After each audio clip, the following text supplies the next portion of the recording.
Senior meteorologist Janice Dean is live in the Fox Extreme Weather Center. Boy, the Caribbean has just been getting hammered. Here's storm number 4 in just weeks. Yeah, and the fact that we're dealing with another Category 5 in just a matter of weeks. We haven't seen 2 Category 5s in a row since 2007, and this one is on a beeline to perhaps devastate Puerto Rico and, again, parts of the U.S. and British Virgin Islands, which were devastated by Irma. So there's no good news out of this, and the National Hurricane Center has just issued their latest bulletin. It is still a Category 5, still 160-mile-per-hour sustained winds as it barrels towards Puerto Rico. I am so concerned about this area because they could potentially see the worst core of winds, as well as 9 to 11-foot storm surge, upwards of 2 feet of rainfall, and just battering winds for a number of hours. And you can already see the wind gusts. You can see that well-defined eye right there, already getting the outer bands of the rain and the winds moving towards the islands, the Virgin Islands, and then into Puerto Rico. Hurricane warning in effect. Prayers are needed for this area.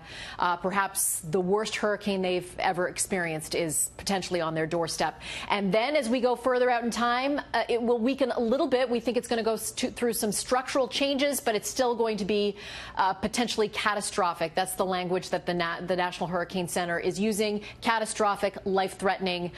This potentially could devastate these areas. And then we're going to watch it move perhaps east of the Bahamas. Turks and Caicos is going to watch for a Category 4 as well as we get into the weekend. And then the East Coast, you cannot rule out potential impacts next week, but the rainfall, as I mentioned, could be devastating, upwards of 2 feet of rainfall across the islands and then Puerto Rico. And look at these wind gusts. I mean, 106 miles per hour, 117 miles per hour. These areas were devastated by Irma. So another hit. San Juan, populated area, obviously, in Puerto Rico, 121 miles per hour is just going to potentially devastate, and even higher than that, 130 mile per hour gusts.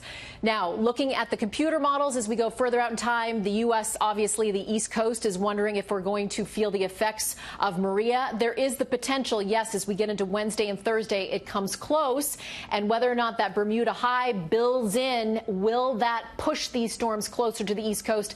It's still not out of the question. That's why we're going to be watching Maria. Real quick, just want to touch on Hurricane Jose, still off the coast of the Northeast, bringing high waves and some rough surf and rip currents, so people need to be on alert for there. We could get some nor'easter-type winds tomorrow and through Wednesday and Thursday, so watching Hurricane Jose. But, Julie, I mean, Maria is just a disaster waiting to happen for the islands, the Lesser Antilles, and Puerto Rico tonight. Back to you. Okay, we're going to be keeping a close eye on it, of course. Janice, thank you. Yeah.